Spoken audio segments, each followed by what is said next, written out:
మా ప్రభువైన యేసుక్రీస్తు ద్వారా మీ అందరికీ వందనాలు సమర్పించుకుంటున్నానండి. పరిశుద్ధ లేఖనముల ద్వారా ఈరోజు మనం నేర్చుకునే అంశం ఏంటంటే దేవుని సన్నిధికి చేరుట. దేవుని సన్నిధి చేరాలంటే ఎటువంటి వారు చేరతారు, ఎలాగుంటే మనం దేవుని సన్నిధి చేరతాం. దేవుని సన్నిధి అని అంటే ఇక లోక సంబంధంగా దేవాలయములు, చర్చిలు ఏర్పాటు చేసుకునే స్థలాలు ఏర్పాటు చేసుకుని అక్కడికి వెళ్ళే ఆ సన్నిధి కాదండి. అంటే దేవుని సన్నిధికి చేరుట అని అంటే, దేవుని సన్నిధికి చేరడం అని అంటే ఈ లోక సంబంధమైన ఈ సంఘాలు ఏర్పాటు చేసుకుని సంఘాల్లో కూడుకుంటూ ఉండే ఆ సన్నిధి కదండి నేను మాట్లాడేది. దేవుని సన్నిధి అంటే పరలోకం దేవుడు ఎక్కడైతే ఉన్నాడో, మన ప్రభువైన యేసుక్రీస్తు ఎక్కడ ఉన్నాడండి? తండ్రి అయిన దేవుని కుడిపరచున కూర్చుని ఉన్నాడు. తండ్రి, కుమారుడు, పరిశుద్ధాత్ముడు, దేవదూతలు ఇవన్నీ కూడా పరలోకంలో ఉన్నాయి. దేవుని సన్నిధి అంటే ఆ చోటుకి, దేవుని సన్నిధికి చేరుట అన్న దాని గురించి మాట్లాడేది ఏంటంటే, ఇప్పుడు నేను మాట్లాడేది దేవుని సన్నిధికి చేరుట అని అంటే పరలోకం చేరుట, నిత్యం నివసించే రాజ్యంలో చేరుట, నిత్యము దేవుని సన్నిధిలో ఎలా ఉండాలి, దేవుని సన్నిధికి ఎవరు పడితే వారు వెళ్ళిపోవచ్చా, దేవుని సన్నిధికి ఎలాగుంటే మనం అక్కడ దేవుని సన్నిధికి వెళ్ళిపోతామా, దేవుని సన్నిధికి వెళ్ళాలంటే మన దేవుడు ఏమైతే చెప్పాడో ఆ ప్రకారం నడుచుకోవాలి, దేవుడు ఏమైతే చెప్పాడో ఆ ఆజ్ఞలన్నీ పాటించాలి. ఇలాగ కొన్ని ఇవన్నీ కూడా బైబిల్ ద్వారానే, పరిశుద్ధ లేఖనముల ద్వారానే అసలు దేవుని సన్నిధికి చేరుట ఎలాగా, దేవుని సన్నిధికి చేరాలంటే మనం ఎలాగుంటే చేరగలం. దేవుని యొద్దకి వెళ్ళాలంటే, దేవుని యొద్దకి వెళ్ళేవారు ఎలాగుంటే వెళ్తారు? పరిశుద్ధులుగా ఉంటేనే వెళ్తారు. ఎందుకంటే దేవుడు పరిశుద్ధుడు, నేను పరిశుద్ధుడిని అని చెప్పేసి దేవాదేవుడు తెలియపరుస్తాడు. అలాగే క్రీస్తు గారు మన పాపల నిమిత్తం ఆయన చనిపోతకు వచ్చినప్పుడు ఆయన ఇటువంటి వ్యక్తి పవిత్రుడు, నిర్దోషుడు, నిష్కల్మషుడు. ఎబ్రీ గ్రంథకర్త తెలియపరుస్తాడు. ఎబ్రీ లెసన్ పత్రిక 7:26 ఉంటుంది ఆ మాట. పవిత్రుడును, నిర్దోషియు, నిష్కల్మషుడును, పాపులలో చేరక ప్రత్యేకంగా ఉన్నవాడును, ఆకాశముల కంటే మిక్కిలి హెచ్చైన వాడునైనా ఇట్టి ప్రధాన యాజకుడు మనకు సరిపోయిన వాడు. అంటే ఈ యేసుక్రీస్తు గారు మన పాపాల నిమిత్తం ఆయన చనిపోయాడు అని అంటే ఆయన కూడా ఎటువంటి వ్యక్తి? పరిశుద్ధుడు. తండ్రి అయిన దేవుడు పరిశుద్ధుడు, పరిశుద్ధాత్ముడు పరిశుద్ధుడు. మరి ఇలా పరిశుద్ధమైన సన్నిధికి వెళ్ళాలంటే నువ్వెంత పరిశుద్ధంగా ఉండాలి, అసలు పరిశుద్ధత నీకు ఎలాగొస్తుంది అన్న దాని గురించి ఈరోజు మనం నేర్చుకుందామండి. ఎబ్రీ గ్రంథకర్త దీని విషయం గురించి దేవుని సన్నిధి చేరాలంటే 4 విషయాల్లో మీరు అలాగా ఉంటే దేవుని సన్నిధికి చేరతారు అని ఎబ్రీ గ్రంథకర్త తెలియపరచు. చూడండి, ఎబ్రీలు రాసిన పత్రిక 10:22. మనస్సాక్షికి కల్మషం తోచుకున్నట్లు ప్రోక్షింపడిన హృదయములు గలవారమును నిర్మలమైన ఉదకముతో స్నానము చేసిన శరీరములు గలవారమున ఉండి విశ్వాసం విషయంలో సంపూర్ణత నిశ్చయత కలిగి యథార్థమైన హృదయంతో మన దేవుని సన్నిధానముకు చేరుదాము. ఇలాగ దేవుని దాని సన్నిధానం చేరాలంటే మొట్టమొదటిది మనస్సాక్షికి కల్మషం తోచుకున్నట్లుగా ప్రోక్షింపబడాలి. అలాగే రెండోది నిర్మలమైన నీళ్లతో స్నానం చేసిన శరీరం కలిగి ఉండాలి. నిర్మలమైన ఉదక స్నానముతో చేసిన వారై ఉండాలి, అటువంటి శరీరం కలిగి ఉండాలి. మూడోదిగా విశ్వాసం విషయంలో సంపూర్ణ నిశ్చయత కలిగి ఉండాలి. నాలుగోది యథార్థమైన హృదయముతో, యథార్థ హృదయంతో. నీ యథార్థ హృదయం ఉంటే దేవుని సన్నిధి.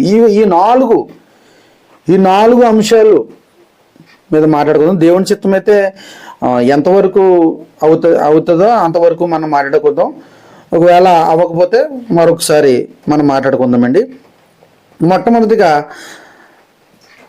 మొదటిది నేర్చుకుందామండి. మనస్సాక్షికి కల్మషము తోచకుండేలా ప్రోక్షింపడాలి. మనస్సాక్షికి కల్మషం తోచకుండేలా అంటే మనస్సాక్షి కల్మషం లేకుండా ప్రోక్షింపబడాలి. అంటే ప్రోక్షింపబడాలంటే ఏంటి? ఆ యొక్క రక్తంలో మనం కడగబడాలి. ఆ యొక్క రక్తంతో కడగబడిన వాడు ఆ యొక్క మనస్సాక్షి కల్మషం లేకుండా ఉంటాడు. ఆ యొక్క మనస్సాక్షి నిర్దోషంగా ఉంటుంది. ఆ యొక్క మనస్సాక్షి దోషం లేనిదిగా ఉంటుంది. ఎప్పుడు వస్తుంది ఈ స్థితి? ఇటువంటి స్థితి నీకు రావాలంటే నువ్వు ప్రోక్షం పడాలి. ఎప్పుడు వస్తుంది? ఇప్పుడు పాత నిబంధనల్లో ఎబ్రీ గ్రంథకర్త పాత నిబంధనల గురించి కూడా తెలియపరచండి.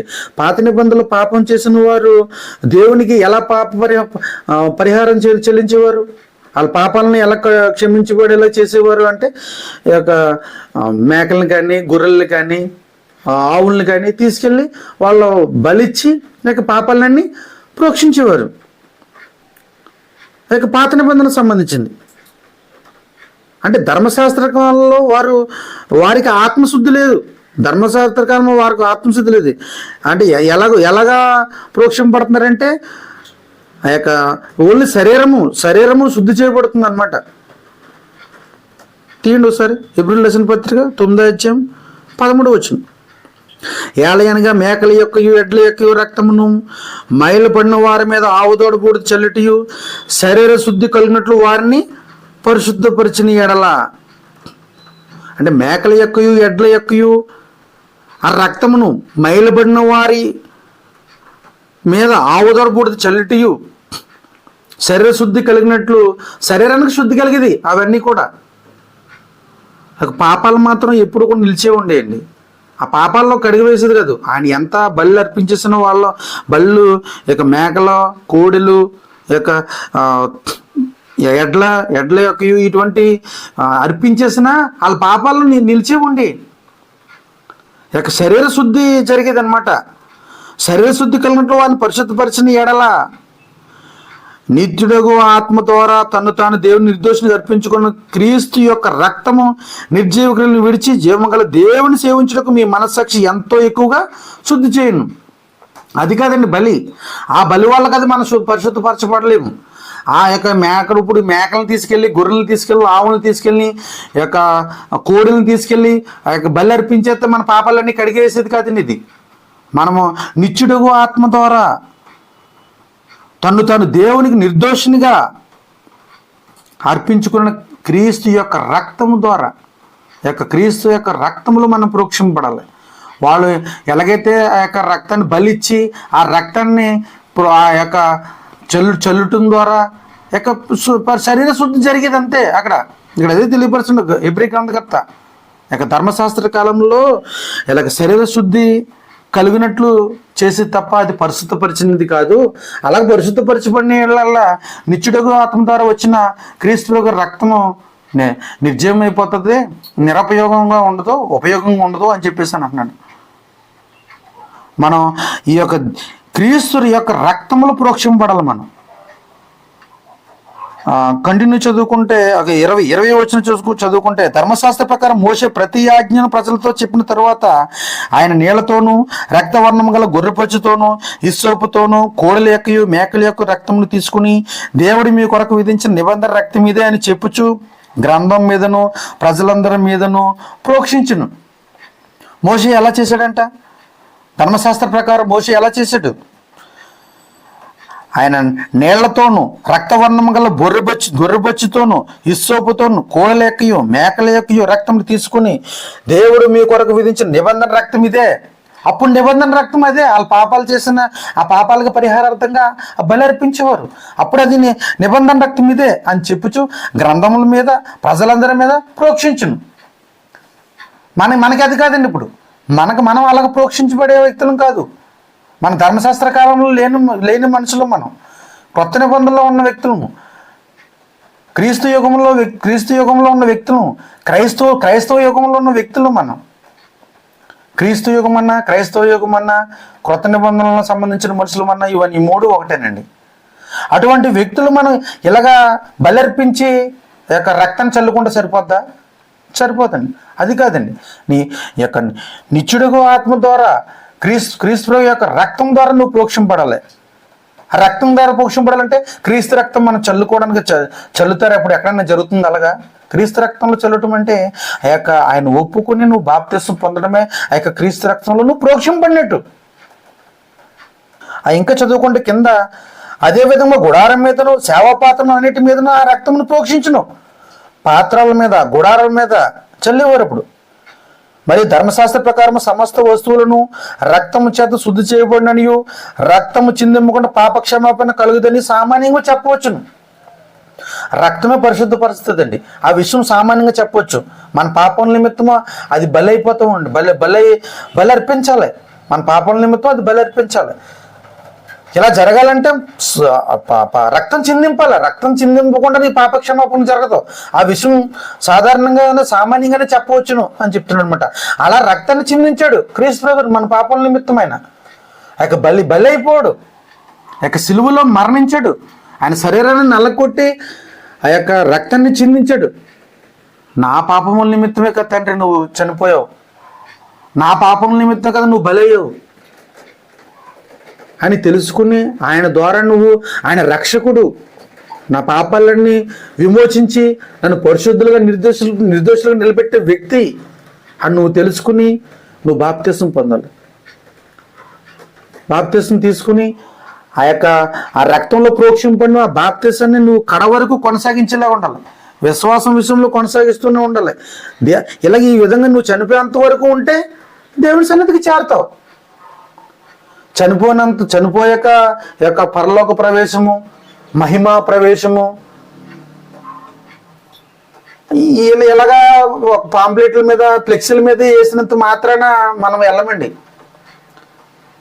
ఏదో కుటుంబ సభ్యులకి ఏదో ఓదార్పు కింద, లేకపోతే ఏదో సంతోషం కింద, లేకపోతే మా నాన్న వెళ్ళిపోయాడు, లేకపోతే మా అమ్మ వెళ్ళిపోయింది, లేకపోతే నా బిడ్డ వెళ్ళిపోయాడు అని చెప్పేసి ఆనందపడతారు తప్ప దేవుని సన్నిధానికి వెళ్ళాలంటే ఆ యొక్క జీవ గ్రంథంలో రాయబడాలండి మన పేర్లు. మనం ఏదో ఫ్లెక్సీల మీద ఎంత హై లెవెల్లో పెద్ద పెద్ద ఫ్లెక్సీలు వేసేసి అక్కడ మహిమా ప్రవేశమని, లేకపోతే పరలోక ప్రవేశం అని చెప్పేసి, పరలోక పిలుపు అని చెప్పేసి అక్కడ రాసుకున్నంత మాత్రాన వెళ్ళిపోరండి. నువ్వు నిజంగా దేవుని చెప్పినట్టు, దేవుడు ఏదైతే చెప్పాడో ఆ ఆజ్ఞ ప్రకారం నడుచుకుంటూ నువ్వు దేవుని ఇష్ట ప్రకారం నడుచు. ఆయన హృదయాన్ని ఎరిగిన వాడై, నా హృదయానుసారుడు అని చెప్పేసి దావీదు గారికి ఎలాగైతే ఉందో అలాగే మనం మోషే కూడా నా ఇల్లంతటిలో నమ్మకమైన వ్యక్తి. అలాగే మనం అలా నమ్మకమైన స్థితి కలిగి ఉండాలి. ఆయన ఇల్లంతట్లో మోసే ఎలా నమ్మకంగా ఉన్నాడో అలాగే దావీదు నా హృదయానుసారుడు అని చెప్పేసి ఎలా ఉన్నాడో మనం ఆ విధంగా ఉండాలండి. ఆ విధంగా జీవిస్తూ ఉంటే దేవుని సన్నిధానికి వెళ్తాం. ఎలా పడితే అలాగా ఉన్న వ్యక్తులు దేవుని సన్నిధికి వెళ్ళిపోరండి. లేక దేవుని సన్నిధి అంటే ఆదివారము ఆరాధన జరిగించడానికి మనం కూడుకునే ఆ స్థలంలోకి, అది దేవుని సన్నిధి, అక్కడికి వెళ్ళిపోతే చాలు, నేను ఎగ్జాక్ట్గా టైంకి వెళ్ళిపోతున్నాను, నేను ఉదయం ఆరాధన అయ్యేంత వరకు ఉంటున్నాను నేను అని చెప్పేసి ఇలాగ వెళ్ళిపోవడం ఇది కాదండి ముఖ్యం. అది వెళ్ళాలి, అది జరగాలి. నువ్వు బాప్తిసం పొందిన వ్యక్తి, నువ్వు ఆరాధించే వ్యక్తి, నువ్వు నీ ఆరాధన చెల్లుతుంది, నీ ఆరాధన అంగీకారమైనది, నీ ఆరాధన దేవుడు అంగీకరిస్తాడు. అది చేయాలి. కానీ ఇది చేస్తూనే ఇంకా దేవుడు ఏదైతే చెప్పాడో ఆ ప్రకారం నడుచుకుంటూ ఉంటేనే నువ్వు ఆ యొక్క చనిపోయినప్పుడు నువ్వు ఆ యొక్క దేవుని సన్నిధానికి వెళ్తావు. అలా జీవించాలి. క్రీస్తు రక్తంలో హృదయములపై ప్రోక్షం పడాలి. ఆయన రక్తము ఏదో మన బాప్తిసం తీసుకోవడానికి వెళ్ళి ఏదో నీళ్ళు మునిగేసి వచ్చేయడం కదండి, ఏదో స్నానం చేసి వచ్చేసినట్టు కదండి. నీ హృదయం మారాలి, నీ హృదయ తలంపులు మారాలి, నీ యొక్క మనస్సాక్షి యొక్క దోషారోపణ లేని స్థితి రావాలి. నీ హృదయము ప్రోక్షం పడాలి. నువ్వు లోపల నీ అంతర్యములు ఏమనుకుంటున్నావో, లేకపోతే ఏదో నీ పాస్టర్ గారు చెప్పారనో, లేకపోతే నీ బోధకుడు చెప్పాడనో, లేకపోతే నీ సువార్తకుడు చెప్పాడని చెప్పేసి నువ్వు బాప్తిసం తీసుకున్నావా? లేకపోతే ఈ రోజున బాప్తిసాలు కూడా చిన్నపిల్లలు కూడా ఇచ్చేస్తున్నారు బాప్తిసాలు. వాళ్ళకేం తెలుసండి? నీ ఎప్పుడైతే మంచి చెడ్డలో నీకు తెలివి వచ్చినప్పుడు అప్పుడు నీ బాప్తిసం పొందమని చెప్పాడు.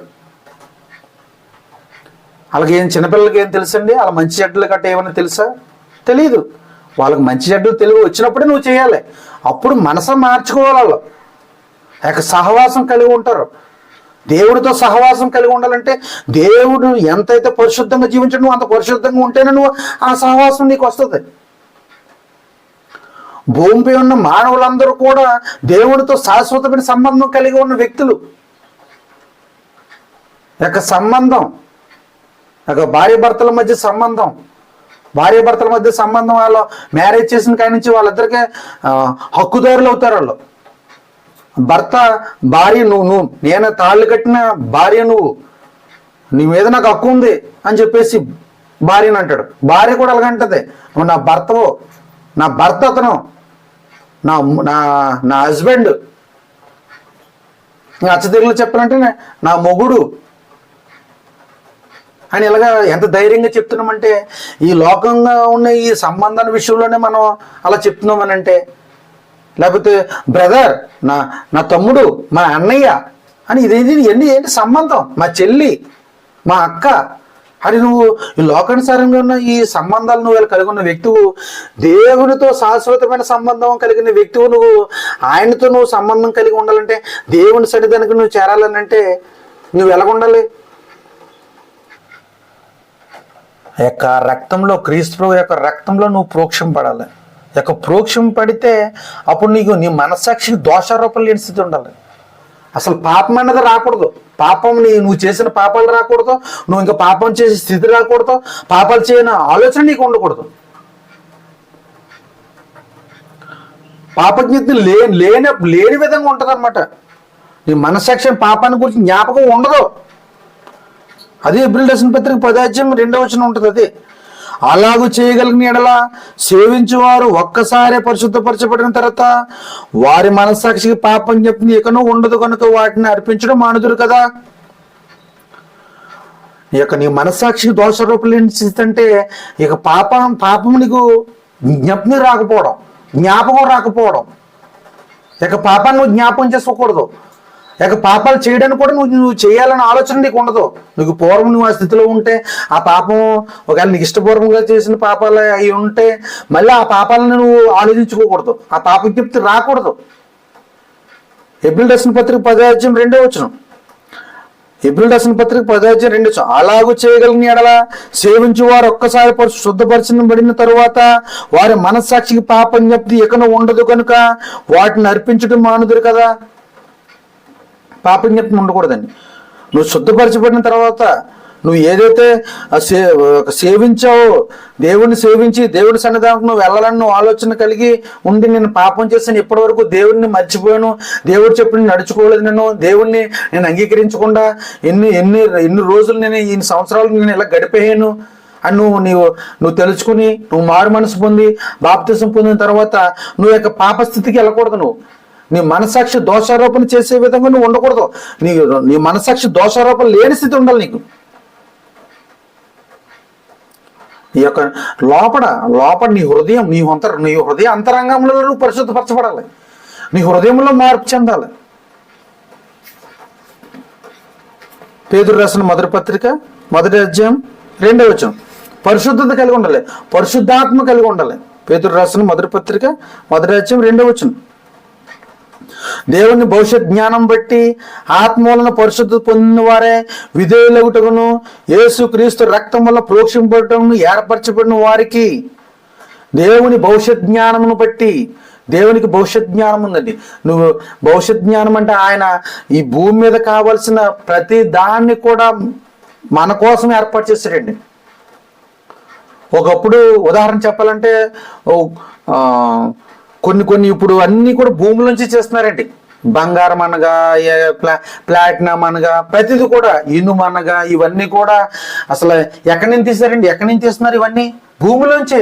దేవుడు ముందుగానే అనాదిలోనే ఏర్పాటు చేశాడండి. ఇవన్నీ అవసరమవుతాయి, ఇవన్నీ నా బిడ్డలకు అవసరమవుతాయి అని చెప్పేసి ముందుగానే పెట్టేశాడండి దేవుడు. ఎంత అద్భుతంగా ఏర్పాటు చేశాడండి, ఎంత అద్భుతంగా డిజైన్ చేశారు చూడండి. ఒకప్పుడు ఉన్నాయా? ఒకప్పుడు ర్యాకెట్ల మీద వెళ్ళేవారా? ఆ ర్యాకెట్ మీద వెళ్ళాలంటే ర్యాకెట్లో వాడే ఈ విందనం అదన్నీ భూమిలోంచి తీసేశారు. ఇలాగా ఒక మొబైల్ నెట్వర్క్ వాడాలంటే ఎక్కడో ఉన్న వాళ్ళు ఎక్కడి నుంచో వేరే ఇతర కంట్రీలతో మాట్లాడాలంటే దానికి ఆ గాల్లో తరంగాలు ఏర్పాటు చేశాడు.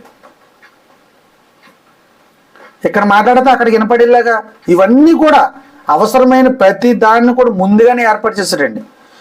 అంటే దేవునికి భవిష్యత్ జ్ఞానం తెలుసండి.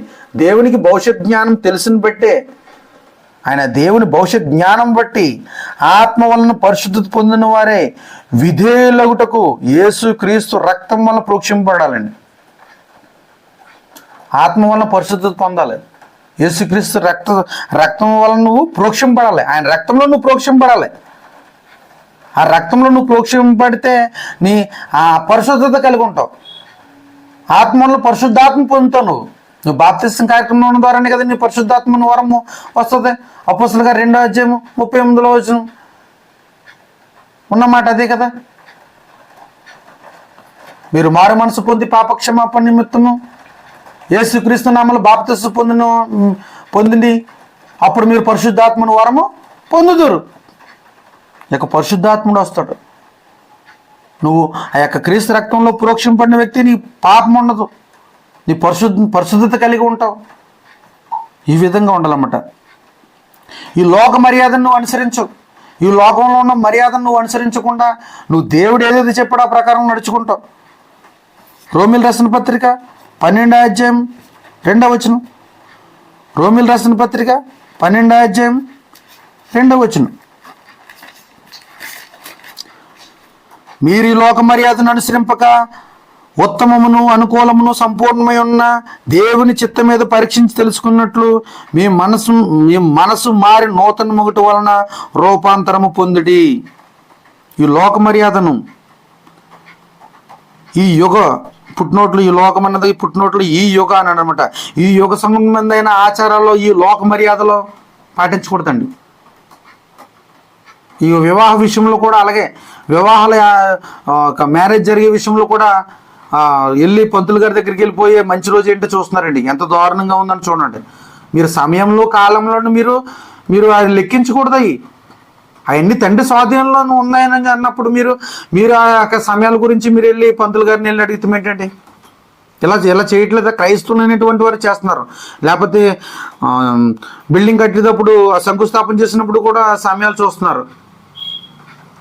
ఏమండి, ఇవన్నీ చేయకూడదండి. ఆ సమయాలు చూసి ఆ సమయం పెట్టి ఈయన తీసుకెళ్ళి ప్రార్థన చేపిస్తున్నారు. అలా ఉండకూడదు. ఇది మంచి, ఇది చెడు, ఇది మంచి రోజు, ఇది చెడు రోజు అన్నది లేదండి. అలా మనం పెట్టుకున్న ఇవన్నీ మన లోకంలో మర్యాదలో అని ఈ లోక మర్యాదలో చేసే వాళ్ళు చేస్తూ ఉంటారు. వాళ్ళు అది మర్యాద అనుకుంటారు. అది అమర్యాద, దేవుని దృష్టికి వ్యతిరేకం, దేవునికి అనుకూలమైనది కాదు. అది ఇక్కడ ఏదో చెప్తున్నాడు, ఉత్తమమును అనుకూలమును సంపూర్ణమైన దేవుని చిత్తం మీద పరీక్షను తెలుసుకోవాలన్నమాట. ఏది ఉత్తమము, ఏది అనుకూలము, సంపూర్ణమైనది ఏంటి అని మీరు గ్రహించాలండి. పరీక్షించాలి. మీరు పరీక్షించాలి. ఆడెవరో చెప్తున్నాడు అని చెప్పేసి మీరు అలా చేయడం కాదండి. అందరూ చేస్తున్నారు కదా అని చెప్పేసి కాదండి. అలా చేయకూడదు. నువ్వు దేవుని మీద అనుకోవాలి. మనం ఎవరో దేవుని కుమారుల్లో పిలవపడుతున్నావు. నువ్వు బాప్తిసం పొందినవుగా, నువ్వు దేవుని కుమారుడు అవుతున్నావు. ఆయన ఉచితంగా మనకు అనుగ్రహించి తన కృపామయముకు కీర్తి కలగడానికే మన పరిశుద్ధులుగా నిర్దోషంగా నిలబెట్టాలనే ఉద్దేశం నువ్వు తెలిసినప్పుడు, నువ్వు తెలుసుకుని బాప్తిసం పొందిన వ్యక్తి నువ్వు ఆ యొక్క లోక మర్యాదకు నువ్వు అనుసరించకూడదు. అది ఉత్తమం కాదు. నీది అది ఉత్తమమైనది కాదు. అది నీకు అనుకూలమైనది కాదు. దేవునికి అనుకూలమైనది ఏంటన్నది నువ్వు పరీక్షించాలి. దేవునికి అనుకూలమైతే నువ్వు ప్రార్థన చేసి నువ్వు కార్యం జరిగించడం అంతే. అదే ఉత్తమం. నువ్వు ప్రార్థన చేసి నీ ప్రార్థన విజ్ఞాపనలో దేవుని సన్నిధానానికి చేరుతాయని చెప్పేసి నువ్వు విశ్వాసం ఉంచాలి. శిష్యులకు చెప్తారు కదండి క్రీస్తు గారు, నేను ఆవగించేంత విశ్వాసం ఉంటే ఈ కంబల చెట్టు వెళ్ళి సముద్రం పడమంటే పడుతుందని చెప్పేసి అన్న మాట. అంటే విశ్వాసం ఆవగించేంత విశ్వాసం ఉంచమని చెప్తున్నాడు. ఆవగింజ ఎంత ఉంటుందండి? చాలా చిన్నగా ఉంటుంది. ఇక పంచదార గింజ చిన్నది, అలాగే ఆవగింజ. ఆవగింజ అంటే అందరికీ తెలుసు. మనకి తాలింపులో కట్టేస్తాం కదా, కూరలో కట్టి తాలింపులు కట్టేస్తాం. ఆ యొక్క ఆవగింజ అంత విశ్వాసం లేకుండా పోతుందండి. విశ్వాసం ఉంచుతలేదండి. అలా దేవుడే ఏర్పాటు చేశారు కదా ఈ కాలాలు, సమయాలు, ఇవన్నీ కూడా ఈ ఋతువులు ఇవన్నీ ఏర్పాటు చేసింది దేవుడే కదా. దేవుడు నాకు తోడుగా ఉన్నాడు కదా. దేవుడు భవిష్యత్ జ్ఞానం తెలిసిన వ్యక్తి కదా. దేవుడు నాకు తోడుగా ఉండగా నాకు ఈ లోక మర్యాద ఏంటి? ఈ లోక మర్యాద నాకు సంబంధించింది కాదు. ఈ లోకంలో సంబంధించిన వ్యక్తిని కాదు నేను. ఈ 70-80 సంవత్సరాలు జీవించిన వ్యక్తిని కాదు నేను. దేవుని సన్నిధానికి నేను చేరాలి, దేవుని సన్నిధానికి నేను వెళ్ళాలంటే దేవుడు ఏదైతే చెప్పాడో ఆ ప్రకారం నడుచుకోవాలి అన్న ఆలోచన మన అందరికీ ఉండాలండి. దేవుని ఉద్దేశం తెలియాలండి. దేవుని యొక్క అసలు అనుకూలమైనది ఏంటి తెలియాలి. దేవుని క్రీస్తు స్వారూప్యం మనంది ఏర్పడాలనంటే అసలు దేవుడు క్రీస్తు గారు ఎలాగ జీవించాడు. ఇక ఉపవాస దినాలను కూడా వాళ్ళు వెన్నులు తింపుకుని ఆ శిష్యులు తింటున్నారని అనేటప్పటికీ ఈ ఉపవాస దినము ఇది విశ్రాంతి దినం. విశ్రాంతి దినాన్ని కూడా వాళ్ళ శిష్యులు క్రీస్తు గారితో ఉన్న శిష్యులు ఆ వెన్నులు తుంచుకుని తింటుంటే విశ్రాంతి దినాన్ని వాళ్ళు ఇలా తినకూడదు కదని చెప్పేసి అంటారు. క్రీస్తు గారితో ఉన్నాడు, క్రీస్తు గారితో ఉన్న వ్యక్తులలో వాళ్ళకి ఏ భయం లేదు. వాళ్ళు దేవునికి అనుకూలంగా ఉంటున్నారు. ఏది ఉత్తమం ఏది అనుకూలం వాళ్ళు పరీక్షించి క్రీస్తు గారిని వెంబడించారు. వాళ్ళు చేసే పనులన్నింటిలో కూడా విడిచిపెట్టేయారు వాళ్ళు. ఇలాగ మనం దేవుని సన్నిధానం చేరాలంటే క్రీస్తు గారు స్వారూప్యం ఏర్పడాలి. అలాగా అపోస్తులైనటువంటి వారు అలాగా ఉన్నారండి. అందుకే అపోస్తులని పౌలు అంటాడు, బ్రతుకుడు క్రీస్తు చావైతే లాభం అని అంటాడు. కొరింథీ రాసిన 1:11 నేను క్రీస్తుని పోలి నడుచుకున్న ప్రకారం మీరు నన్ను పోలి నడుచుకున్నది. ఇలాగ పోలి నడుచుకోవడం ఏది ఆయన ఎలాగా నడిచాడు, ఆయన ఎలా జీవించాడు. ఆయన 33.5 సంవత్సరాలు ఆయన ఏ పాపం లేదు, నిర్దోషుడిగా నిష్కల్మషుడుగా పవిత్రుడుగా పాపం లేనివాడిగా జీవించాడు. అటువంటి స్థితి కలవాలి. అటువంటి రక్తంలో కదా నువ్వు కడగబడ్డావు, నువ్వు అటువంటి రక్తంలో నువ్వు ప్రోక్షింపబడ్డావు.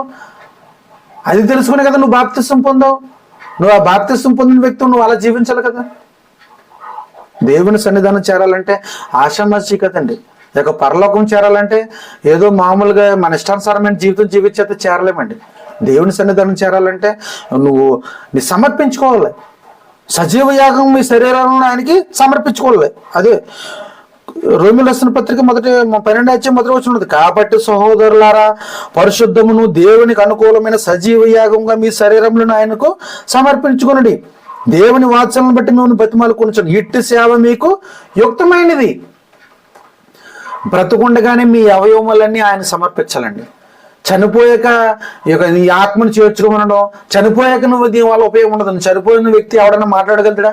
చనిపోయాక వ్యక్తి ఎవరన్నా సైకిల్ కానీ చేతులతో కానీ ఏమైనా పని చేయగలుగుతాడా? చనిపోయిన వ్యక్తి నడవగలుగుతాడా? బ్రతుకుండగానే నీ శరీరాల్లో దేవునికి అనుకూలంగా చేయాలన్నమాట. ఏది ఉత్తమమో ఇక దేవుని వాక్యాన్ని వినడానికి వెళ్తున్నావా, లేకపోతే అక్కడ లోక సంబంధంగా ఏదన్నా అక్కడ రికార్డింగ్ డ్యాన్స్లో లేకపోతే ఏదైనా పెట్టి ఇక మంచి ఎంటర్టైన్మెంట్ ఉందనండి అక్కడికి వెళ్తున్నావా? నీ కాల్ దేనికి ఉపయోగపడుతున్నావు? ప్రార్థన పవిత్రమైన చేతులు ఎత్తి పురుషులు ప్రార్థన చేయమని చెప్పాడు. నువ్వు అలాగే ప్రార్థన చేసే వరకు చేతులు ఎత్తుతున్నావా, లేకపోతే లోక సంబంధమైన వాటి విషయంలో చేతులు పైకెత్తి జయ కొట్టుకుంటూ ఆ వాటికి నువ్వు ఇంపార్టెన్స్ ఇస్తున్నావా? ఇలాగ నీ అవయవాళ్ళు, నీ చూపు నీవు ఏం చూస్తున్నావు? నువ్వు యొక్క దేవుని వైపు చూస్తున్నావా? యథార్థ హృదయం కలిగిన వారు దేవుణ్ణి చూచెదరు అని చెప్పిస్తున్నారు. అలాగా నువ్వు దేవుని చూచేవాడుగా ఉంటున్నావా? దేవుడు ఉన్నాడో, దేవుని సన్నిధానం చేరాలి అని చెప్పేసి నీ ఆలోచన ఎలాగ ఉన్నాయి? ఇలాగా నీ నోరు నీ నోరు దేనికి ఉపయోగిస్తున్నావు? నువ్వు దేవుడు ఇచ్చిన ఈ నోరు నువ్వు దేవుని మాటలు చెప్పడానికి ఉపయోగిస్తున్నావా, లేకపోతే చెడు మాటలు మాట్లాడుతూ ఉపయోగిస్తున్నావా, ఎదుటిని దూషించడానికి ఉపయోగిస్తున్నావా? నీ నోరును నువ్వు అదుపులో పెట్టుకోవాలి. ఈ ప్రతి అవయము కూడా నీ బ్రతుకుండగానే చనిపోయినట్టు అప్పచెప్పాలి. అంటే సజీవ యాగముగా నీ శరీరాన్ని ఆయనకు సమర్పించుకోవాలి. ఇలాగ ఈ విధంగా నువ్వు క్రీస్తు రక్తంలో ప్రోక్షింపడాలి. నీ హృదయాల మీద ప్రోక్షింపడాలి. నువ్వేదో మామూలుగా ఏదో స్నానం చేసి వచ్చేవారిగా ఉండకూడదు. దేవుని చిత్తము సంపూర్ణంగా లోబడి జీవించాలి. దేవుని చిత్తాన్ని సంపూర్ణంగా లోబడి జీవించాలి. అసలు నీ పాపాలను నువ్వు సంపూర్ణంగా ఒప్పుకోవాలి. నీ పాపాలు నేను చేశాను, నేను పాపం కలిగిన వ్యక్తిని, నేను పాపంలోనూ పుట్టాను, పాపాన్ని నేను అంటించుకున్నాను, నేను పాపంలోనే జీవించాను, ఇక్కడ నేను దేవుడిని తెలుసుకోకుండా నేను ఇష్టానుసారంగా జీవించాను అని చెప్పేసి నువ్వు ఒప్పుకోవాలి. నీ పాపాలని నువ్వు సంపూర్ణంగా ఒప్పుకోవాలి. సంపూర్ణంగా ఒప్పుకున్న వ్యక్తి నువ్వు బాప్తిసం పొందాక నువ్వు ఎప్పుడు అలాగే జీవిస్తావండి. చాలా మంది బాప్తిసం పొందాక తొలగిపోతూ ఉంటారు. బాప్తిసం తీసుకున్న కొన్ని దినాలు బాగానే ఉంటారండి, తర్వాత తొలగిపోతూ ఉంటారు. అలా కాదండి.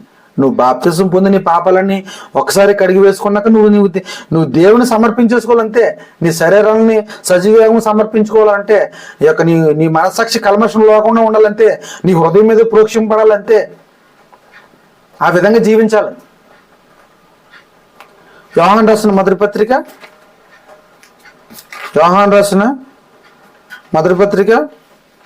మొదటి అధ్యాయం 7-10 వచనాలు.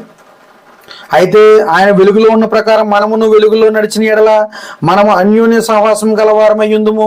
అప్పుడు ఆయన కుమారుని యేసు రక్తం ప్రతి పాపం నుండి మనలను పవిత్రులుగా చేయను. ఆయన వెలుగులో ఉన్నాడు. ఆయన వెలుగులో ఉన్నాడా? ఆయన వెలుగు సంబంధులు. మీరు వెలుగు సంబంధులుగా ఉండాలి అని చెప్పేసి అన్నాడు. మన వెలుగు సంబంధులుగా ఉండాలి అని అన్నాడు. ఆయన వెలుగులో ఉన్నాడు. ఆయన వెలుగులో ఉన్న ప్రకారం మనమును వెలుగులో నడిచిన ఎడల మనము వెలుగులో నడవాలండి. వెలుగులో నడవడం అంటే చీకట్లో ఎక్కడన్నా వెళ్ళినప్పుడు ప్రయాణంలో చీకట్లు వెళ్తుండే అది కాదండి. అక్కడ వెలుగు లేదని కాదు. అక్కడ వెలుగు అని అంటే మనం పాపం లేని స్థితి కలిగి ఉండడం అంట. నీ దోషారోపణ లేని స్థితి అనమాట. ఆ వెలుగు నీకు రావాలి. ఆ వెలుగులో నీకు జీవించాలి.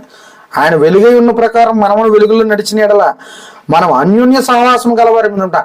ఆయనతో అన్యోన్య సహవాసం కలిగి ఉంటాం అనమాట. దేవుడితో సహవాసం కలిగి ఉంటుంది. అన్యోన్య సహవాసం. దేవుడు ఎంత పవిత్రంగా ఉన్నావు, నువ్వు ఎంత పవిత్రంగా ఉన్నావో ఆయన వెలుగులో ఉన్న ప్రకారం మీరు వెలుగులో నడిచిన ఎడల ఈ విధంగా జీవిస్తూ ఉండాలి. అప్పుడు ఆయన కుమారుని యేసు రక్తం ప్రతి పాపం నుండి మనల్ని పవిత్రులుగా చేయను. మనం పాపం లేని వారమని చెప్పుకునే ఎడల మనలను మనమే మోసపుచ్చుకుందాము, మరియు మనలో సత్యం ఉండదు. మన పాపములను మనం ఒప్పుకునే ఎడల ఆయన నమ్మదగిన వాడును నీతిమంతుడును గనుక ఆయన మన పాపములను క్షమించి సమస్త దుర్నీతి నుండి మనలను పవిత్రులుగా చేయను. మన పాపాలను ఒప్పుకోవాలండి. చాలా మంది బాప్తిసం పొందేసి లేకపోతే దేవుని సన్నిధానికి వెళ్తూ దేవుని సన్నిధానికి నేను ఎప్పుడు వెళ్తున్నాను కదా అనే వ్యక్తులు పాపాలు చేసేస్తున్నారండి. మళ్ళీ వాళ్ళు ఏమంటారంటే మేము పాపం చేయలేదు అంటారు అనమాట. అలాగనంటే మనల్ని మనమే మోసపుచ్చుకున్నాం, ఆయనగానే మోసపుచ్చుకున్నాను నేను పాపం చేయలేదు. చాలా మంది తప్పు చేసుకోండి నేను తప్పు చేయలేదని ఎలాగంటారు? అతనికి తెలుసు నేను పాపం చేశానని, కానీ ఒప్పుకోకుండా నేను పాపం చేయలేదని అంటాడు. మోసపుచ్చుకున్నాను అనమాట. మరియు మనలో సత్యం ఉండదు. ఏదో సత్యం ఉండదు అంతే. నువ్వేదో మోసకొచ్చి నువ్వు ఏదో గదిమేసి నీ నోరు ఉంది కదని చెప్పేసి నువ్వు గదిమెత్తవు తప్ప నువ్వు పాపం చేసేవన్న సంగతి నీకు తెలుసు, అక్కడ ఉన్న అందరికీ తెలుసు. కానీ అటువంటి స్థితి ఉండకూడదు నీకు. నువ్వు బాప్తిసం పొందాక ఆయన రక్తంలో నువ్వు పరిశుద్ధపరిచిపోయాక నువ్వు ఆ యొక్క పాపాల జోలికి వెళ్ళకూడదు. మన పాపములను మనం ఒప్పుకొని ఎడల ఆయన నమ్మదగిన వాడు నీతిమంతుడును కనుక ఆయన మన పాపములను క్షమించి సమస్త దుర్నీతి నుండి మనలను పవిత్రులుగా చేయను. నువ్వు ఆయన నమ్మదగిన వాడు, నీతిమంతుడు, పరిశుద్ధుడు, పవిత్రుడు, ఇటువంటి క్వాలిఫికేషన్ అన్నీ ఉన్నాయండి ఆయనకి. ఇలాగే ఇటువంటి అన్ని కలిగిన వ్యక్తి నువ్వు. ఆయన మన పాపాల నిమిత్తం ఆయన మరణించాడు. ఆయన్ని అంగీకరించాలి నువ్వు అంతే. ఆయన నా రక్షకుడు, నా ప్రభువు, నన్ను పరిపాలించే వ్యక్తి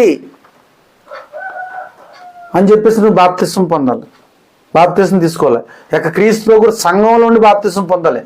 తన దేవుడు తన స్వరక్త మీద సంపాదన తన సంఘంలో ఉన్న వ్యక్తి ఇటువంటి స్థితి కలిగి ఉండాలి. ఏ సంఘాలు పడితే ఆ సంఘాల్లో కాదండి. క్రీస్తులో కూడా సంఘం ఆ యొక్క పరిశుద్ధ లేఖనాన్ని తెలియపరచడు. అపోస్తల కార్యం 20-28 వచనంలో ఉన్నది అదే.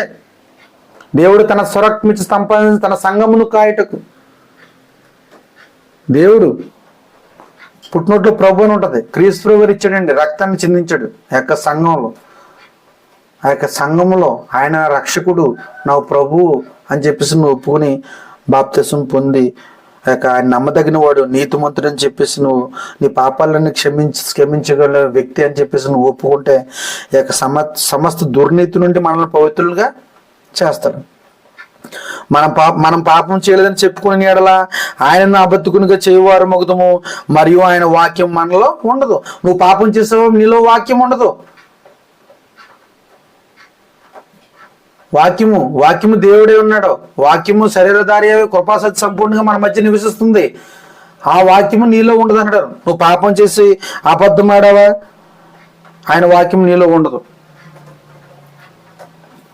ఇక ఇలాగ నీ ప్రోక్షం పడిన వ్యక్తివు నువ్వు ఏ విధంగా నువ్వు పాపాలు చేస్తున్నావు?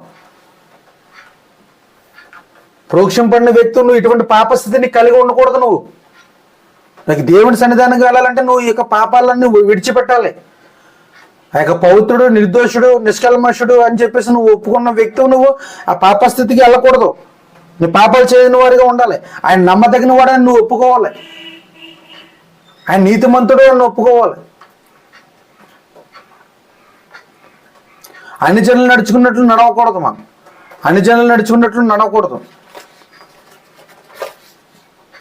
ఈ లోక మర్యాదను అనుసరించకూడదు. అలాగే అన్ని జనులు నడుచుకున్నట్లు నడవకూడదు. అన్ని జనులు నడుచుకున్నట్లు నడవకూడదు. ఈ లోక మర్యాదను నువ్వు అనుసరింపకూడదు. అన్ని జనులు నడుచుకున్నట్లు నడవకూడదు. ఈ లోకానికి వేరుగా నువ్వు బ్రతకాలి. ఈ లోకంలో నిన్ను చూసేటప్పటికీ ఈ లోకం సంబంధించిన వ్యక్తులనే కనిపించకూడదు. ఈ లోకంలో ఉన్న వ్యక్తులకి దేవుని జ్ఞానం వెర్రితనంగా కనపడుతున్నాడు. ఆ విధంగా నువ్వు వెర్రితనంగా కనిపించినా సరే దేవుని దృష్టిలో నువ్వు జ్ఞానవంతుడు, నీతిమంతుడు. ఆ విధంగా ఆలోచించాలి. ఈ లోకంలో ఉన్నవారు ఎవరండి? మనకి చనిపోయినప్పుడు కూడా ఎవరో మనకు తోడుగా రారు. చనిపోయినప్పుడు కూడా వీళ్ళ గురించి నువ్వు దేవుణ్ణి వదులుకోవడం ఏంటి? నిత్యం నివసించే యొక్క రాజ్యంలో ప్రవేశించాలంటే దేవుని సన్నిధానం కూడా నువ్వు వెళ్ళాలంటే దేవుడు ఎలాగైతే చెప్పాడు ఆ ప్రకారం నడుచుకుంటే నువ్వు వెళ్తావు కదా. అన్ని ఉదాహరణలుగా మనకు పొందుపరిచాడు కదా, దృష్టాంతాలుగా ఉంచాడు కదా. ధనవంతుడు బేదలాజరు గురించి మనందరికీ తెలిసింది. ధనవంతుడు తాగుచు తినచ్చు సుఖించుతూ ఆ రొట్లు తింటూ ఉంటాడు. బేదలాజరు కింద కూర్చొని ఆ రొట్లు పండిన మొక్కలు తింటూ ఉంటాడు. బేదలాజరు చనిపోయినప్పుడు దేవదూతలు వచ్చి కొనుపోబండి తీసుకెళ్ళిపోండి. ధనవంతుడు చనిపోడు, ధనవంతుడు తీసుకెళ్ళిపోరు. మరి ఎక్కడికి ధనవంతుడు ఎక్కడ ఉన్నాడో? నరక వేదన పడుతున్నాడు అక్కడ. బేదలాజరు అబ్రహాము రొమ్మును ఆనుకుని కూర్చుని ఉన్నాడు. రొమ్మును ఆనుకుని ఉన్నాడు. అదిగో నేను రొట్టెలు వేస్తే ఆ మొక్కలు తిన్న వ్యక్తి ఆ యొక్క బేదలాజరు యొక్క ఆ యొక్క చేతి ఆ వేలు మొన ముంచి నాకు దాహం తీర్చమని అంటాడు. ఎంత బాధ అండి, ఎంత బాధ. అక్కడికి మంచి చాలా అగాధం ఉంది. ఆ ప్లేస్లు వేరు. ఇక పరదేశికి పరదేశికి వేదనకరమైన స్థలానికి మధ్యలో అగాధం ఉంది. అంటే ఆ స్థితి మనం ఈ లోక మర్యాదను అనుసరించకూడదు. అన్ని జనులు నడుచుకున్నట్లు మనం నడవకూడదు. ఎపిసోడ్ రాసిన పత్రిక 4వ అధ్యాయం 17 నుంచి 19 వరకు. కాబట్టి అన్ని జనులు నడుచుకున్నట్టు మీరు ఇక మీద నడుచుకున్నదలదని ప్రభువునందు సాక్ష్యం ఇచ్చున్నాను. వారైతే అంధకారమైన మనసు గలవారై తమ హృదయ కాఠిన్యం వలన తమలోనున్న అజ్ఞానం చేత దేవుని వలన కలుగు జీవనను వేరుపరచబడిన వారై తన మనసుకు కలిగిన వ్యర్థతను అనుసరించి నడుచుకోవచ్చున్నారు. అలా ఎటువంటి వ్యక్తులు మన అనుజనులతో పాటు నడుచుకున్నారు? అలా ఎటువంటి వ్యక్తులు అంధకార సంబంధమైన మనసు కలిగిన వారు అంటారు. వాళ్ళ హృదయం కాఠిన్యమైన వారు, అజ్ఞానం చేత దేవుని వల్ల కలుగు జీవంలో నుండి వేరుపరచబడిన వారు. మరి అటువంటి అన్ని జనులతో మీరు కలిసిపోతలేదా? అటువంటి అన్ని జనులు లోకానుసారంగా చేసే ఆ యొక్క పండగలకి మీరు వెళ్ళటలేదా? క్రైస్తవులైనటువంటి వారు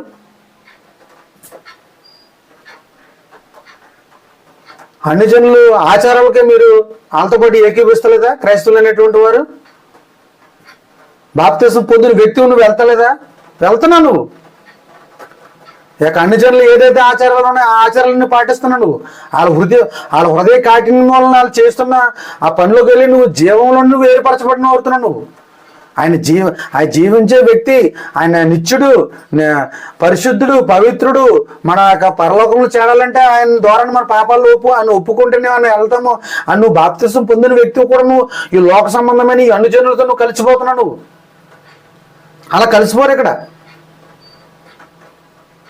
వాళ్ళ ఏదైనా పండుగలు వస్తే ఆ పండుగలతో పాటు నలుగురితో పాటు నువ్వు ఆ పండుగలో ఉన్నావు. నువ్వు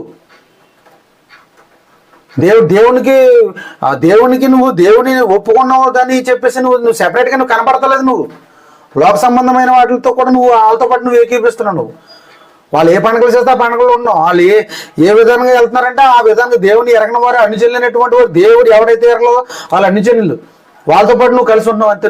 వీరు ఆ విధంగానే ఉన్నారు. వాళ్ళు ఆ అజ్ఞానము చేత దేవుని వాళ్ళు కలుగు జీవములను వేరుపరచబడుతున్నారు. వాళ్ళు తమ మనసుకు కలిగిన వ్యర్థత నడుచుకున్నారు. వాళ్ళ మనసులో అనుకుంటున్నారు, ఆ ప్రకారంగా జీవిస్తున్నారు. నువ్వు క్రైస్తవుడయ్యావు. నువ్వు బాప్తిసం పొందిన వ్యక్తి, నువ్వు క్రైస్తవుడయ్యావు, క్రైస్తవురాలయ్యావు. నువ్వు ఏ స్థితిలో ఉంటున్నావు? నువ్వు అలా చేయని వారుగా ఉన్నావా? ఈ లోక మర్యాదను అనుసరించకుండా నువ్వు ఉన్నావా? అన్ని జనులు నడుచుకున్నట్టు నడుచుకోకుండా నువ్వు కనబడుతున్నావా? దేవుని దృష్టి కనబడుతున్నావా? ప్రతి ఒక్కరు పరీక్షించుకోవాలండి. ప్రతి ఒక్కరు ఆలోచించాలి ఈ మాటలు. దేవుని సన్నిధానికి ఎలా పడితే అలా ఉంటే చేరిపోమండి. దేవుని సన్నిధానికి వెళ్ళాలంటే నువ్వు ఇష్టానుసారంగా నీ మనసు నచ్చినట్టు నువ్వు నడిచేసుకుంటే దేవుని సన్నిధానికి వెళ్ళలేవండి. దేవుడు చెప్పి నడుచుకోవాలి. దేవుడు ఏదైతే చెప్పాడో, నువ్వు అన్ని జనుల్లో చేరకో, పాపుల్లో చేరకో, ప్రత్యేకంగా కనిపించాలి, నువ్వు ప్రత్యేకంగా ఉండాలి నువ్వు అని తెలియపరుస్తున్నాడు.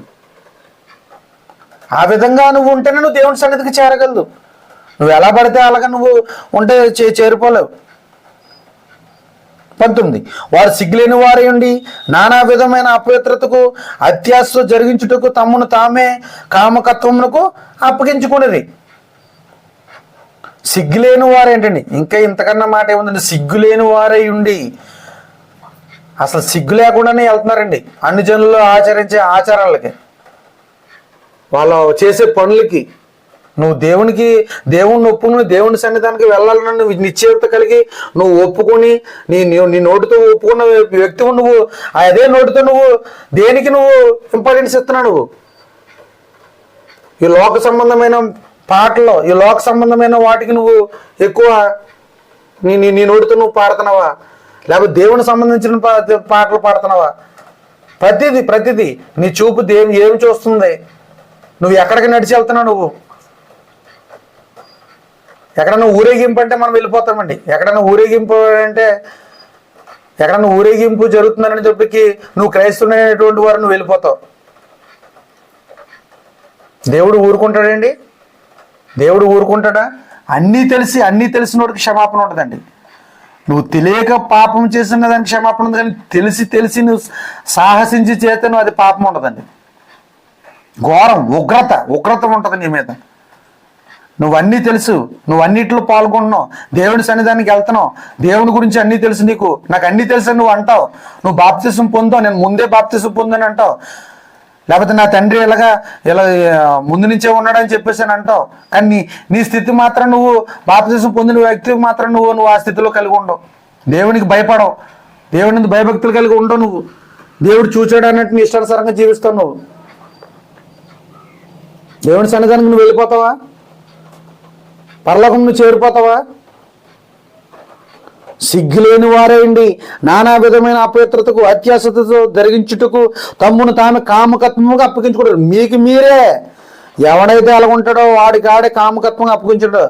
వాళ్ళకి అత్యాశ ఎక్కువ, మనసు కోరుకుంటుంది ఉల్లాసంగా ఉండాలని, ఉత్సాహంగా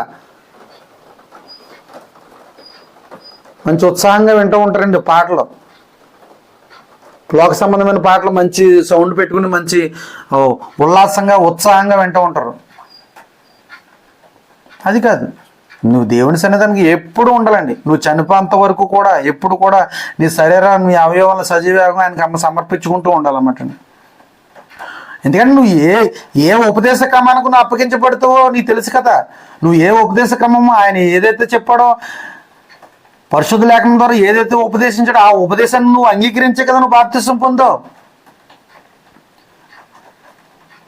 లేక బాప్తిసం పొందిన వ్యక్తువు నువ్వు హృదయపూర్వకంగా నువ్వు లోపడుతున్నావా?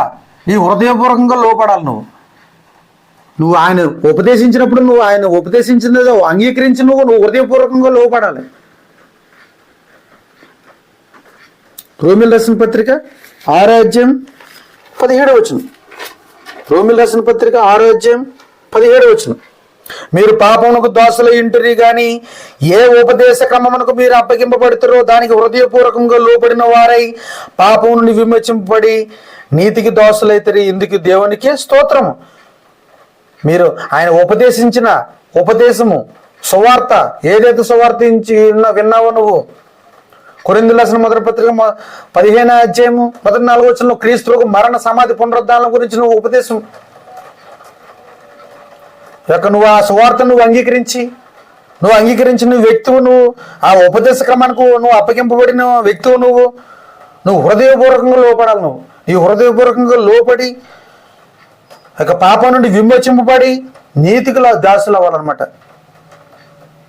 అప్పుడు దేవునికి స్తోత్రం కలుగును గాక. నీ హృదయపూర్వకంగా చెప్పాలి. నీ హృదయంలో ఉన్న యొక్క మనసాక్షిని యొక్క దోషారోపణలు లేని స్థితి కలిగి ఉండాలి. మనసు కోరికలు నిర్ణయం, ఆ కోరికల నుండి చంపేస్తూ ఉండాలి. నీకు పాపస్థితి నీకు కలిగి ఉండకూడదు అనమాట. మీ శరీర అవయవాలను పవిత్రంగా ఉంచుకోవాలి. 19వ వచనం, అదే రోమీయులకు రాసిన పత్రిక 6వ అధ్యాయం 19వ వచనం, మీ శరీర బలహీనతను బట్టి మనుషు రీతిగా మాట్లాడుచున్నాను. ఏమనగా అక్రమం చేయటకే అపవిత్రతకును అక్రమమును మీ అవయవములను దోషులుగా ఎలాగ అప్పగించుతారో అలాగే పరిశుద్ధత కలుగుటకై ఇప్పుడు మీ అవయవముల నీతికి దోషులుగా అప్పగించుడి. ఒకప్పుడు నీ పూర్వస్థితిని బాప్తిసం పొందినప్పుడు స్థితి బలహీనతను బట్టి మనుషు రీతిగా మీరు మాట్లాడారేమో. ఒక అక్రమం చేసి ఉన్నారు, అపవిత్రతకు మీరు అపవిత్రత కలిగి ఉన్నారు, అక్రమములకు మీ అవయవాలను అప్పగించారు. ఆ స్థితి కలిగిన వ్యక్తువును ఆ అవయవాలను మీరు దోషులుగా ఎలాగైతే అప్పగించారో అలాగే పరిశుద్ధత కలుగుటకై ఇప్పుడు మీ అవయవాలను నీతికి దోషులుగా అప్పగించుకోవాలన్నమాట.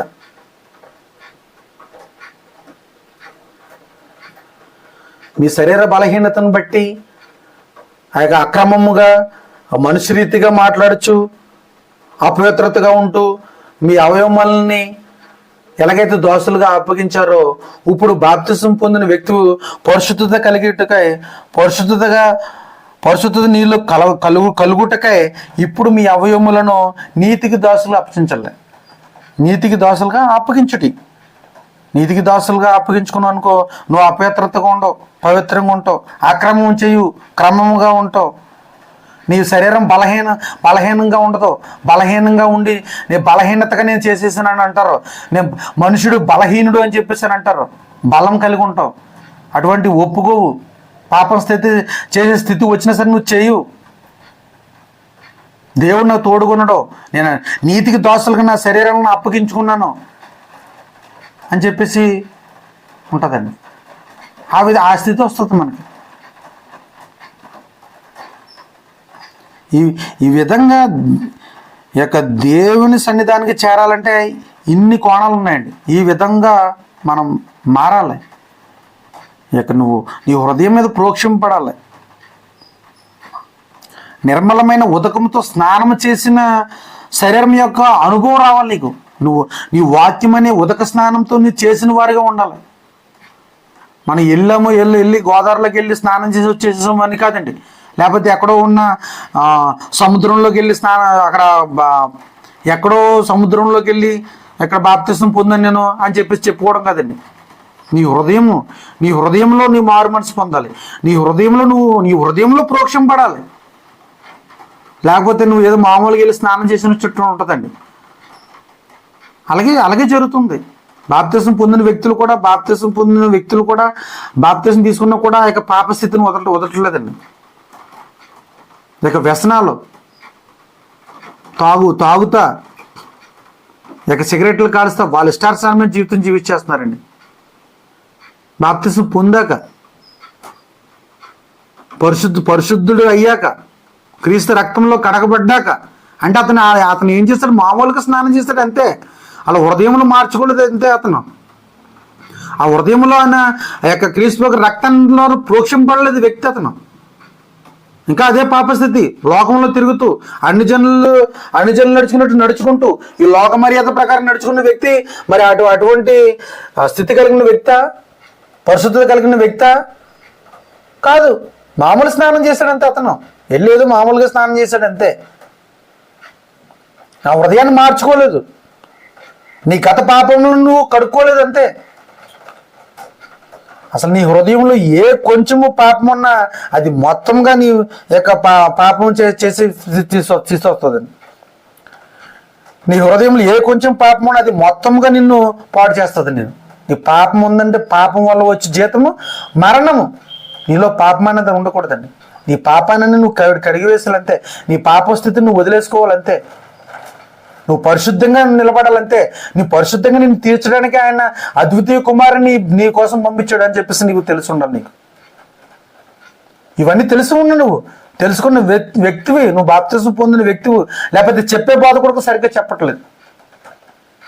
ఏదో అందరూ తీసుకున్నారు కానీ నువ్వు కూడా తీసుకోమని చెప్పేసి అని అంటాం తప్ప, లేదో సభ్యత్వం వస్తుంది కదా, నువ్వు బాప్తిసం పొందితేనే నీ సభ్యత్వం వస్తుంది అని చెప్పేసి నువ్వు సంఘంలో సభ్యత్వం కోసం నువ్వు బాప్తిసం పొందితే అది నువ్వు మామూలుగా వెళ్ళి స్నానం చేసినట్టే. నీ హృదయాన్ని నువ్వు మార్చుకున్నట్టు కాదు, నీ పాపాన్ని కడుక్కున్నట్టు కాదు. లేదంటే మ్యారేజ్కి బాప్తిసాలు ఇస్తారు. మ్యారేజ్కి బాప్తిసాలు తీసుకుని పెళ్ళి అవ్వాలంటే బాప్తిసం పొందాలని ఆ పెళ్లికి ముందు బాప్తిసాలు కూడా పొందుతారు. అది మామూలుగా పెళ్లికి సంబంధించిన బాప్తిసం తప్ప అతను పరిశుద్ధంగా ఉండాలని చెప్పేసి ఆలోచన ఉండదు. హృదయ శుద్ధి ఉండాలంటే హృదయ శుద్ధి గల వారు దేవుని చూచిద్దరు అని చెప్పేసి మనకు వాక్యం ఉంది. హృదయం శుద్ధిగా ఉండాలన్నమాట. నీ హృదయం శుద్ధి కలిగి ఉండాలన్నమాట. నీ హృదయం శుద్ధి లేనప్పుడు నీ శరీరం కూడా అపవిత్రపరచబడుతుంది. రోమిల్ రాసిన పత్రిక 6:18 నుంచి మనం ముందుగా చదువుకున్నదే. మీ శరీర బలహీనతను బట్టి మనుష్య రీతిగా మాట్లాడుచున్నాను. పరిశుద్ధత కలిగి మీ అవయవం నీతికి దాసులుగా అప్పగించుకోవడం, పవిత్రమైన హృదయముతో మీ దేహాలను ఆయన సమర్పించుకుని దేవుని మహింపరిచే వారిగా ఉంటాం అన్నమాట. దేహం నుంచి జరిగించే ప్రతి క్రియలకు ప్రతిఫలము మనం పొందుతాం. ఈ దేహం ద్వారానే ప్రతిఫలం పొందాలని ఈ దేహం ద్వారానే మనం ఏదేమైనా చేయగలుగుతాం. ఈ దేహం ఉన్నప్పుడే, ప్రాణం ఉన్నంత వరకే నువ్వు ఏమైనా చేయగలుగుతావు.